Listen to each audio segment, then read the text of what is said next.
Bonjour à toutes et à tous, j'espère que vous allez bien. Je vous retrouve dans une vidéo que je voulais faire depuis un certain temps sur cette chaîne, que j'aurais d'ailleurs pu faire dès le début de ma chaîne.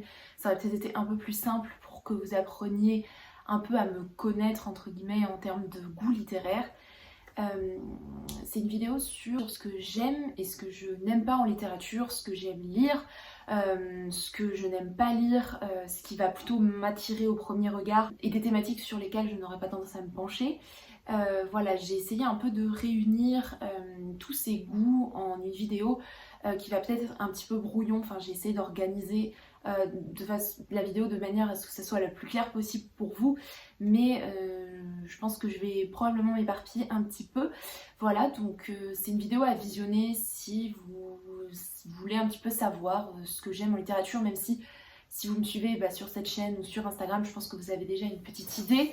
Mais voilà, on ne sait jamais. Et puis ça peut ouvrir aussi une petite discussion, je pense, avec vous dans les commentaires, sur ce qui vous plaît, vous aussi, et ce que vous recherchez concrètement en littérature. Donc c'était assez intéressant de se poser ces questions quand j'ai essayé de réfléchir un peu à la vidéo. Parce que moi-même, spontanément, si on me pose cette question, voilà, qu'est-ce que t'aimes en littérature, pourquoi est-ce que t'aimes lire, je vais pas forcément avoir de réponse évidente à donner. C'est jamais une question que je me suis vraiment posée. Pour moi, il y a vraiment des choses un peu... Voilà, je sais que je les aime, je me suis jamais posé la question de pourquoi je les aimais. Il y a des choses vers lesquelles je vais pas me tourner et je me suis jamais vraiment demandé pourquoi. Des auteurs que j'aime, des auteurs que j'aime pas, enfin voilà. Donc c'était assez intéressant à faire comme exercice, donc je vais commencer maintenant. J'ai essayé de répartir donc en plusieurs catégories, j'ai essayé de noter mes idées, bon c'est très brouillon, hein. Je suis pas douée pour l'organisation, donc voilà, ça on va un petit peu se laisser porter. Donc d'abord en termes d'époque, de mouvement, donc comme vous le savez, moi je lis principalement des classiques, parce que je trouve que la littérature classique de manière générale est souvent de meilleure facture que ce qui est écrit, on va dire, actuellement, même si je fais pas de généralité et que je lis aussi pas mal de contemporains. Mais pour moi la littérature classique est une littérature qui dans l'ensemble je trouve s'attarde beaucoup plus sur le style, dont le style est plus travaillé et plus fourni que le style contemporain, entre grands guillemets, notamment en littérature française contemporaine où le style est assez épuré, assez pauvre, entre guillemets. En littérature classique, l'accent qui est mis sur le style est généralement un peu plus important.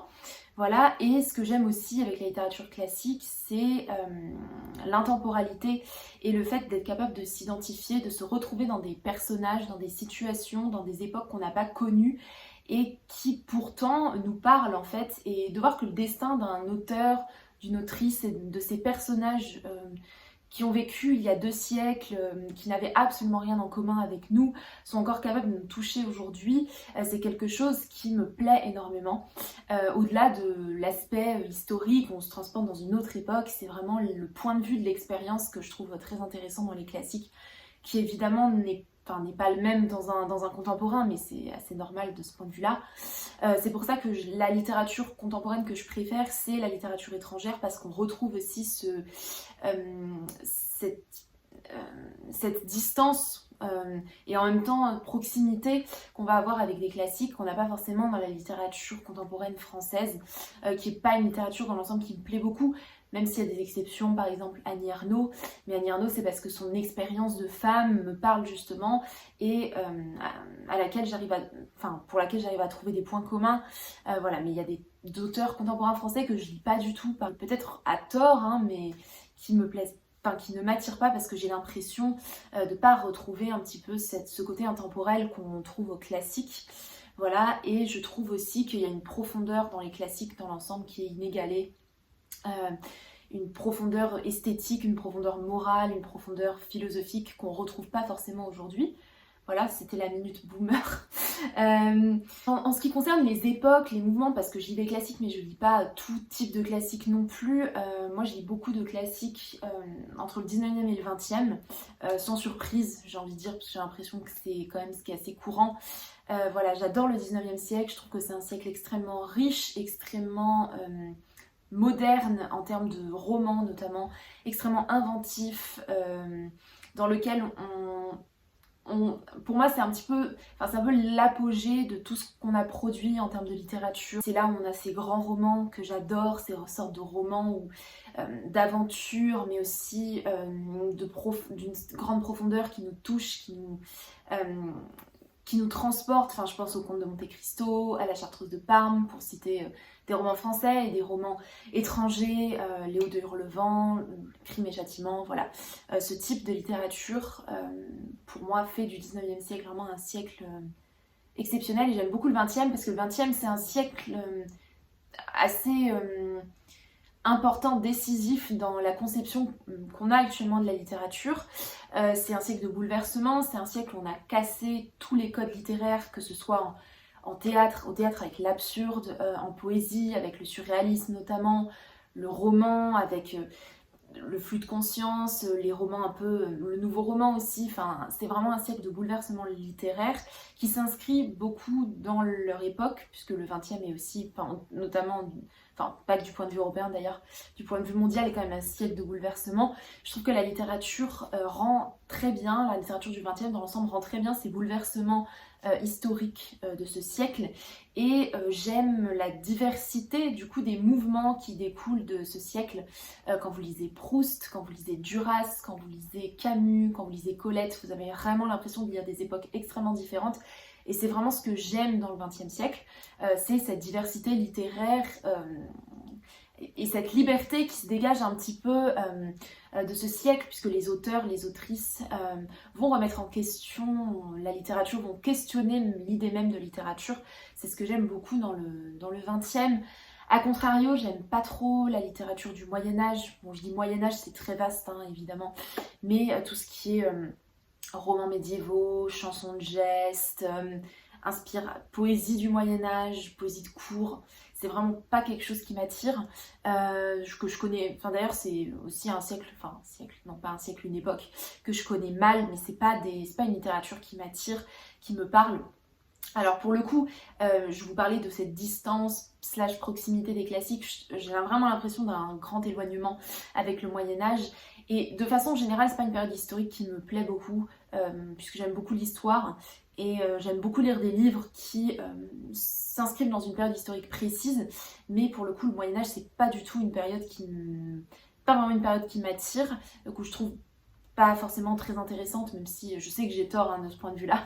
Voilà, mais donc ça me pousse pas forcément à me tourner vers ce genre de littérature. Le 17e, c'est un siècle, le 17e, 18e sont des siècles dont j'aime ponctuellement certaines œuvres. Par exemple, j'aime bien la tragédie classique, notamment de Corneille. J'aime bien les romans du 18e que j'ai lus, les Liaisons dangereuses, j'adore les Liaisons dangereuses.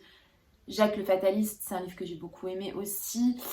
Voilà, mais ce sont des siècles, enfin voilà, le 18e, c'est pas un siècle littéraire qui me parle énormément. D'ailleurs, c'est un siècle, je parle spécifiquement de la France là, mais c'est un siècle dont on a oublié beaucoup d'auteurs et d'autrices, ce qui est un peu dommage d'ailleurs. Et donc on a l'impression, enfin moi j'ai souvent l'impression que c'est un siècle pauvre, mais ce qui n'est pas vrai. Donc j'ai pas forcément la curiosité de me tourner vers des livres qui ont été écrits à cette période. Voilà, et puis en termes de politique, enfin d'histoire politique, d'histoire en général, voilà, c'est pas un siècle qui me plaît beaucoup. Contrairement au 17e, je trouve qu'il y a un siècle littéraire vraiment très intéressant. Donc ça c'est un peu pour les époques. Voilà. En termes de mouvement littéraire, moi j'adore le romantisme, j'adore le côté âme torturée qui ressort des écrits romantiques. En théâtre par exemple, j'adore le drame romantique, c'est vraiment un de mes genres théâtrales préférés. J'aime beaucoup le réalisme aussi.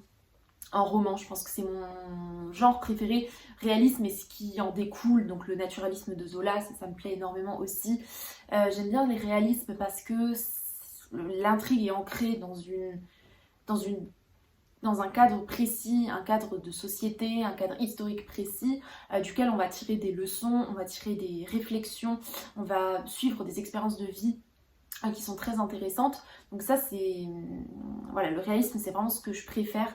J'aime bien aussi un peu le réalisme magique, mais à petite dose. Voilà, c'est pas un genre que je me verrais explorer vraiment en profondeur, ou que je me verrais lire assez fréquemment. Mais j'aime beaucoup le réalisme magique parce que j'aime bien cette ambivalence et ce contraste entre le réalisme et des bouts de magie, d'éléments un peu surnaturels, un peu de merveilleux qui se disséminent dans ce genre. Donc ça c'est aussi un genre qui me plaît beaucoup. J'aime bien le fantastique aussi pour rester dans des genres populaires au 19e. En termes de genre, cette fois de genre style roman, théâtre, etc., je lis principalement des romans parce que j'adore la prose, enfin je préfère la prose à la poésie, même si j'aime bien le vers aussi, hein, mais la prose c'est vraiment ce que je préfère. J'aime les romans parce que souvent on a affaire à des personnages qui vont pouvoir être développés sur un temps assez long quand même, et moi ce que j'aime beaucoup en littérature c'est les personnages, enfin c'est m'attacher à des personnages, c'est trouver en eux des points communs ou des différences par rapport à moi, par rapport à des gens que je connais, mais voilà, de façon générale j'aime voir évoluer des gens dans les livres. Le roman c'est parfait pour ça. J'aime les grands romans, j'aime les romans qui font les pavés, voilà, qui font 800, 1000 pages dans lesquelles on s'immerge pendant quelques semaines et dont on sort pas, qui ont vraiment un univers et une atmosphère de laquelle on n'a pas envie de sortir. J'aime vraiment, voilà, quand on est mis en immersion totale, je trouve que le roman c'est un genre qui permet d'approfondir tout, d'approfondir la psychologie des personnages, d'approfondir une intrigue, d'approfondir des personnages secondaires, d'approfondir des thématiques philosophiques, morales, etc. Qui vont être un peu, enfin, balayées de manière plus brève, balayées de manière différente sûrement en poésie et en théâtre et dans d'autres genres. J'aime bien le théâtre, mais je préfère aller le voir que le lire, même s'il y a eu une période, il y a quelques années, où je lisais pas mal de théâtre. Maintenant ça m'est un peu passé. J'aime bien lire du théâtre parce que j'aime bien la manière dont un dialogue peut être vraiment très percutant, et j'aime l'aspect, enfin le discours au théâtre qui est toujours assez, enfin moi qui me frappe toujours, la manière dont les personnages vont avoir quelque chose à dire, la manière dont ils vont le dire. Je trouve que c'est vraiment un genre qui doit être extrêmement difficile à écrire, mais du coup je retrouve pas forcément cette profondeur et cette abondance de détails qu'on peut retrouver dans un roman. Et la poésie, c'est un genre que j'ai appris à redécouvrir ces dernières années, mais c'est pas quelque chose que je vais lire vraiment de manière régulière comme un roman. C'est vraiment un genre que je vais lire de façon ponctuelle. Ce que j'aime dans la poésie, c'est la beauté qui s'en dégage, l'émotion, la légèreté, la façon dont si peu de mots peuvent dire tant de choses à la fois. C'est ça vraiment qui me touche. Je vais vraiment beaucoup plus faire attention au style et aux mélodies en poésie que vraiment au fond, parce que le fond ça reste pour moi secondaire en poésie, enfin en tout cas à une première lecture c'est pas ce que je vais rechercher. Voilà, si j'essaye d'analyser un peu des poèmes, etc., évidemment je vais me reconcentrer là-dessus, mais sinon moi ce que j'aime vraiment c'est cette mélodie, ces intonations qui s'en dégagent. Voilà. Au contraire, un genre que j'aime pas forcément, enfin c'est pas que j'aime pas, mais c'est vraiment pas un genre vers lequel je vais me tourner immédiatement, c'est le genre de la nouvelle, parce que c'est trop court. Souvent je suis assez frustrée quand je lis une nouvelle, parce que j'ai l'impression que beaucoup plus aurait pu être dit et que l'intrigue aurait pu être beaucoup plus développée. Et j'ai l'impression souvent qu'on me retire le livre des mains avant que j'ai pu le terminer. Et ce que j'ai un peu du mal aussi avec la nouvelle, parce que je trouve que c'est un genre frustrant. On n'a pas le temps de s'attacher à un personnage, on n'a pas forcément le temps de ressentir des émotions, de s'imprégner d'une atmosphère. Et je sais qu'il y a des nouvellistes, je sais pas si on dit ça comme ça, certains auteurs et autrices qui sont vraiment capables en quelques pages de vraiment nous imprégner, nous plonger dans une atmosphère et nous faire ressentir des émotions, mais je ressens ça assez rarement malheureusement en ce qui concerne les nouvelles. Donc c'est un genre que je vais lire de manière ponctuelle, parce que malgré tout, j'ai déjà lu des bonnes nouvelles et je trouve que c'est un genre intéressant, mais voilà, c'est pas ce que je vais préférer. Je vais vraiment préférer les romans pour le coup, de longueurs diverses d'ailleurs. D'autres genres, des genres que je vais pas trop aimer, je refais un petit détour vers le réalisme, romantisme, etc. Parmi des genres que je n'aime pas lire, beaucoup de genres contemporains en fait, donc tout ce qui est young adult, science-fiction, fantasy, voilà, tout ça c'est des genres qui me plaisent pas trop. Le young adult, je trouve que c'est souvent extrêmement cliché. malheureusement. Et ça manque de profondeur souvent. Donc j'ai vraiment du mal à me plonger dedans et à trouver un intérêt littéraire à ce genre de livre. La science-fiction et la fantasy, ce sont des genres que j'aimais beaucoup quand j'étais au collège, mais pour moi c'est vraiment connoté, pas adolescent, mais c'est vraiment connoté, enfin, c'est vraiment connoté à une certaine période de ma vie voilà, qui est passée, on va dire, et ce sont plus vraiment des livres qui vont me parler, notamment la fantasy. Moi j'ai un petit peu de mal avec les personnages qui sont pas des adultes, parce que je trouve qu'il y a toujours une distance, je trouve que voilà, ils sont vraiment très jeunes et je vais avoir tendance à ne pas m'identifier à leurs réactions ou à trouver ça trop enfantin pour que vraiment pour vraiment me plonger dans le livre. La science-fiction, c'est pas un genre qui me plaît beaucoup non plus. Parce que j'ai pas forcément l'envie ni le besoin de m'évader ou de sortir d'un cadre un peu plus réaliste pour vraiment avoir des réflexions sur des faits de société. Voilà, la science-fiction, souvent, ça a pour but de nous amener à réfléchir sur notre société actuelle en nous transportant vers un autre modèle de société. Mais moi, moi ça va pas forcément me parler, on va dire. Voilà, je préférais lire un livre qui se passe dans un cadre de société qu'on connaît et qui va nous décrire ces faits de société. Je vais trouver ça généralement un peu plus pertinent que la science-fiction. Et puis c'est un genre, je trouve, qui est souvent assez divertissant, mais moi qui me divertit pas justement. C'est souvent, voilà, c'est pas un type de littérature qui m'attire tout simplement. Voilà, même si tous ces genres, quand je dis que je les aime pas, je dis pas que ce sont des sous-genres ou des genres qui n'ont pas de qualité ou qui ne méritent pas d'être lus et d'être considérés, hein. Bien au contraire, c'est juste qu'à titre personnel, ils ne me plaisent pas plus que ça, voilà. Pareil, je n'aime pas la littérature érotique dans un sens large, que alors là, pour que ce soit du classique ou du contemporain, c'est vraiment une littérature qui me plaît pas du tout. Donc le sexe en littérature, c'est pas un problème, enfin je n'ai aucun problème à lire des scènes de sexe, mais lire un livre qui est uniquement fondé sur l'érotisme, sur la sexualité, limite sur la pornographie, ça me met souvent assez mal à l'aise et surtout je vois pas trop l'intérêt en réalité. Je vais vite me lasser. Je trouve que souvent ce sont des livres où l'intrigue n'est pas très développée. Voilà, donc je pense à des romans contemporains qui foisonnent, enfin des romans érotiques, de romance, etc. foisonnent en littérature contemporaine, mais on a aussi des classiques comme Sade, que je n'ai jamais lu, que j'ai aucune envie de lire par exemple, ou Anaïs Nin, je sais pas, enfin des auteurs comme ça qui sont vraiment, dont les livres sont vraiment axés sur l'érotisme, uniquement sur le sexe, la sensualité. Voilà, pour moi, ça suffit pas à me faire lire un livre et j'aime pas quand c'est le sujet principal du livre. Et quand je dis le sujet principal, les livres qui parlent de sexualité, ça me plaît. J'aime bien les livres qui parlent de sexualité, qui parlent de rapport au corps, qui parlent de rapport à la norme, ça me plaît. Des livres qui parlent d'homosexualité, par exemple, ou de sexualité féminine, ça me plaît beaucoup. Mais les romans juste érotiques, pour le plaisir de lire des scènes érotiques, on va dire, ça c'est vraiment pas quelque chose qui m'attire du tout. Et que ce soit écrit par des hommes ou par des femmes d'ailleurs, et un roman érotique féministe, ça me plaira pas plus qu'un roman érotique machiste, on va dire. Sur le fond, parce que je vois que le compteur défile, cette vidéo va être très longue. Sur le fond, qu'est-ce que j'aime trouver dans les livres ? J'aime les destins, notamment les destins de femmes. Voilà, j'aime suivre des personnages féminins emblématiques, forts, bien construits, nuancés, pas clichés. Voilà, des personnages féminins à part entière. Et qu'on va suivre, qui vont être les personnages centraux des livres. J'aime ces figures de femmes emblématiques. Par exemple, j'aime beaucoup Claudine dans la série des Claudines de Colette.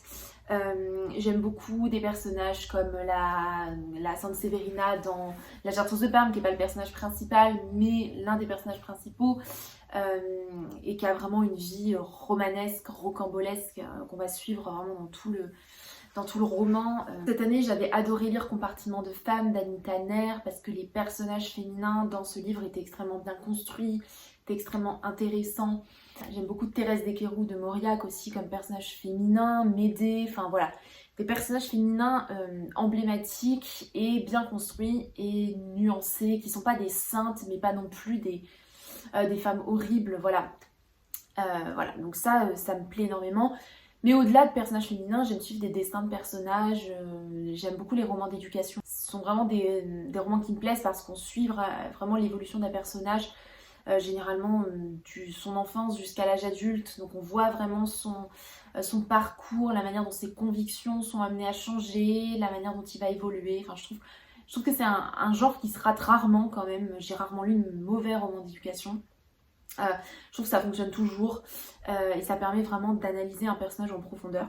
J'aime tous les livres qui parlent de faits de société, qui parlent d'inégalité, de justice sociale, de lutte des classes, de destin, de personnages marginalisés. Donc tout ce qui est Zola, Martin Eden par exemple, voilà, ce genre de livres, moi j'adore. J'aime les livres qui nous amènent à réfléchir sur des maux de notre société actuelle. C'est pour ça que j'aime lire des livres qui ont été écrits il y a 300 ans mais qui parlent de sujets qui sont toujours d'actualité ou dans lesquels on va retrouver certains faits d'actualité. J'aime les livres qui s'attardent sur la perversion humaine, sur nos recoins un petit peu sombres, sur le crime. C'est pour ça que j'aime beaucoup Dostoïevski, sur la perversité sexuelle qu'on retrouve par exemple chez Tanizaki, sur le vice de manière générale. J'aime des livres avec des personnages tordus, avec des héros, avec des anti-héros, des livres qui nous forcent à nous attacher à des personnages détestables parce que ce sont des héros. Donc j'aime ces livres qui chamboulent un peu nos convictions, qui nous font aimer des connards, en gros, voilà, et qui essayent de nous montrer des parts d'humanité chez toute une palette d'individus. Voilà, j'aime les livres de manière générale, j'aime les livres assez sombres, j'aime les livres durs, j'aime les livres qui vont me prendre aux tripes, qui vont me rendre triste, qui se finissent mal. J'aime beaucoup les livres qui se finissent mal. Voilà, j'aime les livres tragiques, j'aime ces livres qui vont un peu chambouler mon existence, ma manière de voir le monde. Au contraire, les livres joyeux, c'est pas forcément ce qui va me plaire. J'aime les livres feel good, mais souvent les livres feel good que j'aime bien, ce sont des livres qui parlent d'un sujet assez triste, d'une façon réconfortante. Par exemple, j'avais adoré Kitchen de Banana Yoshimoto qui parle de deuil d'une manière extrêmement réconfortante. C'est un livre triste qui nous montre un peu d'espoir, mais voilà, j'aime quand ça reste quand même dans des thématiques assez sérieuses. De manière générale, les lectures légères, c'est pas trop mon truc, voilà. J'aime les choses assez lourdes, mais parce que j'ai aussi, je pense, une assez bonne résistance à ce qui est difficile à lire. Donc tout ce qui est violence explicite, ça me dérange pas, même si parfois quand c'est gratuit, ça m'énerve parce que j'ai l'impression qu'on veut juste nous faire avoir du gore, alors qu'on pourrait montrer cette chose de manière un peu plus implicite. Voilà, je pense notamment aux scènes de viol, aux scènes de crime, mais surtout de viol. Je trouve que le viol est souvent gratuit en littérature, c'est un peu dommage. J'aime quand c'est implicite et que ça nous montre la violence de l'acte de façon un peu déguisée. Je trouve que c'est aussi à ça que sert l'art par rapport aux faits divers, par exemple. En ce qui concerne les histoires d'amour, je suis assez mitigée, on va dire. J'aime bien les histoires d'amour qui finissent mal. Les histoires d'amour où l'amour n'est jamais concrétisé, où il reste un peu en suspens. Par exemple, Le Lys dans la vallée de Balzac, typiquement une histoire d'amour que j'adore. Même La Princesse de Clèves, pour moi c'est une histoire d'amour formidable parce que l'amour n'est jamais concrétisé. Moi, j'aime l'amour frustrant, j'aime lire des histoires d'amour toxiques par exemple comme Belle du Seigneur.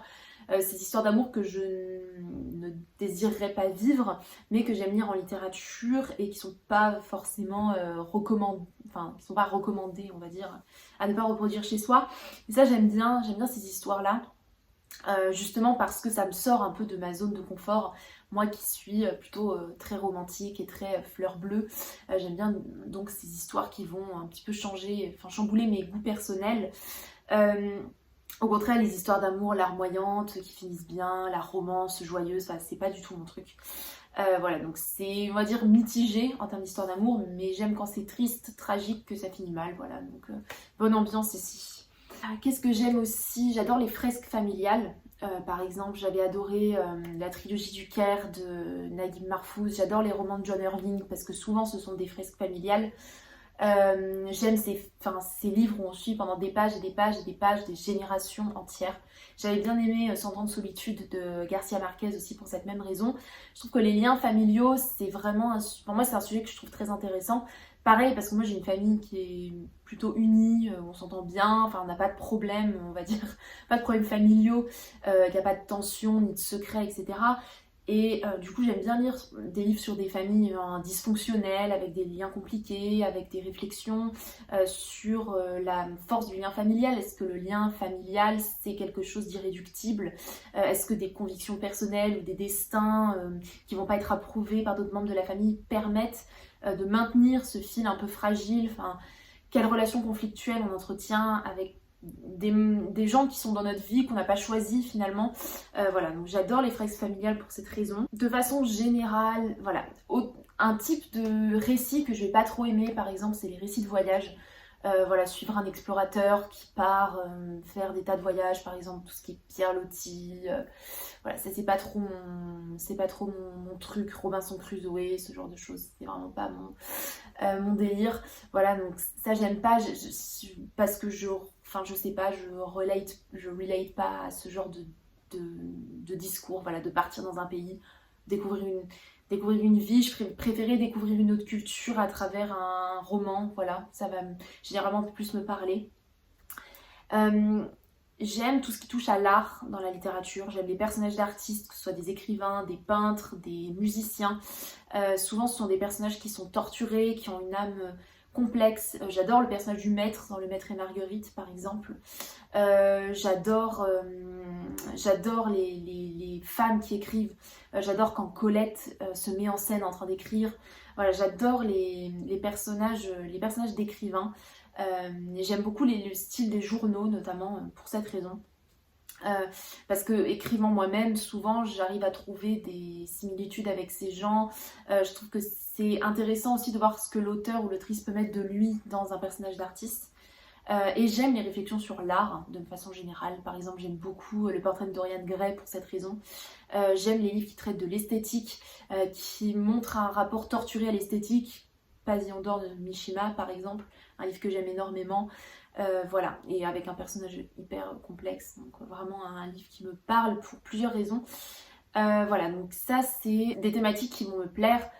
En termes de littérature étrangère, ce que j'aime, c'est la littérature américaine, la littérature russe, japonaise, chinoise, littérature égyptienne également, hispanique, voilà, et plein d'autres encore. Je suis assez ouverte à ce niveau-là. De manière générale, les romans qui me plaisent, les livres qui me plaisent le plus, c'est les livres un peu...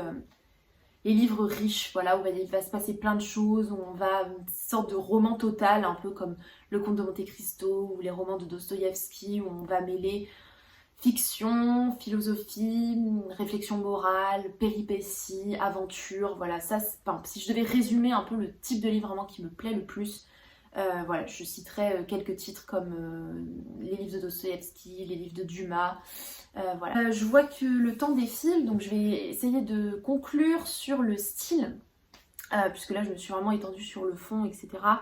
Au niveau du style, je pense que ce qui me semble le plus important, il y a deux choses vraiment qui me semblent très importantes dans un style. D'abord c'est la capacité à dire sans dire, donc tout ce qui est implicite, évocation, métaphore, voilà, ça c'est vraiment, pour moi c'est un bon style, c'est un style qui va être capable de dire en quelques mots énormément de choses. Et c'est un style où, quand on va lire une phrase, on va comprendre le sens premier, mais on va aussi comprendre un sens second, un sens troisième, etc. Ça, pour moi, c'est le signe d'un bon style. C'est un style qui n'a pas besoin d'être explicite pour dire ce qu'il a à dire. Donc, ça implique un style souvent poétique, évocateur, chargé d'images. Voilà, donc ça, c'est vraiment un style qui va me plaire. J'aime les styles un peu chamboulés, des styles qui vont pas être forcément... qui vont un peu jouer avec la syntaxe, voilà, mais ça me dérange pas, les phrases un peu à la Duras par exemple. Ça j'aime bien. Moi, j'aime bien quand l'auteur ou l'autrice joue un peu avec la syntaxe. Voilà. J'aime aussi beaucoup... voilà, donc ça c'est la première chose que je trouve importante dans un style. La deuxième chose que je trouve importante, et c'est peut-être pour moi la chose la plus importante dans un bon style, c'est un style qui est cohérent avec le propos et le genre dans lequel s'inscrit l'auteur ou l'autrice. Par exemple, le style d'Annie Ernaux, à première vue, c'est pas un style qui me plaît. Je trouve que c'est un style assez sec, assez aride, qui est tout le contraire, qui est un peu opposé à un style évocateur, même si malgré cette sécheresse apparente, je pense qu'il y a quand même il y a beaucoup d'implicite chez Annie Ernaux. Mais voilà, c'est un style qui va être très direct, très journalistique presque, mais je trouve que c'est adapté au projet de l'autrice qui est de décrire de façon détachée une vie, sa vie personnelle, avec une forme de distance sur le personnage, enfin, qui est le personnage et l'autrice qui se confondent, avec avec une plume impersonnelle. Enfin, je trouve que cette mise à distance appelle un style assez, on va dire, pauvre, entre guillemets. C'est un peu négatif ce que je dis, hein. C'est pas vraiment le cas, mais je trouve que ça se prête bien à son propos en fait. Et c'est pour ça que ça va pas me déranger, ce style-là, dans ce type de littérature ne va pas me déranger, alors qu'il me dérangerait par exemple chez Zola. Parce que je trouve que ça ne serait pas du tout adapté à ce que Zola décrit et écrit dans ses livres, quoi. Voilà. Donc je pense que l'important c'est vraiment que le style soit adapté à ce que l'auteur ou l'autrice va dire. Donc quand on est dans un roman un peu poème, c'est important que le style soit poétique. Par exemple chez Aurélien, dans Aurélien d'Aragon, qui est un roman poème sur beaucoup d'aspects, le style est extrêmement poétique. D'ailleurs Aragon était un poète aussi, principalement un poète, donc c'est pas étonnant. Mais j'aurais pas imaginé un autre type de style pour ce livre par exemple. Voilà, donc ça va être, pour moi ça va vraiment être les deux critères très importants. L'implicite d'un côté et la cohérence de l'autre. Et quand il y a les deux, généralement, ça fait un beau style, voilà. Et j'aime quand le style... et pour moi, un livre qui est bien écrit, c'est un livre où le fond où la forme est si belle que le fond devient secondaire et ne va plus forcément me déranger. Voilà, j'ai rarement lu un livre bien écrit qui m'a pas plu, même si l'histoire pouvait peut-être être un petit peu, on va dire, banale ou inintéressante, mais un beau style, ça fait tout. Enfin, je trouve qu'un livre bien écrit où il se passe rien, ça sera toujours mieux qu'un livre mal écrit où il se passe plein de choses. En tout cas, c'est mon avis personnel. Voilà, j'espère que cette vidéo vous aura plu. Dites-moi dans les commentaires quels sont vos goûts de lecture, quelles sont les choses qui vous animent, les raisons pour lesquelles vous lisez. Voilà, j'espère que j'aurai été à peu près exhaustive, je suis pas sûre. J'avais beaucoup de choses à dire, mais après la vidéo va être vraiment très très longue. Voilà, mais n'hésitez pas à me faire part de vos réflexions personnelles et je vous dis à bientôt dans une prochaine vidéo.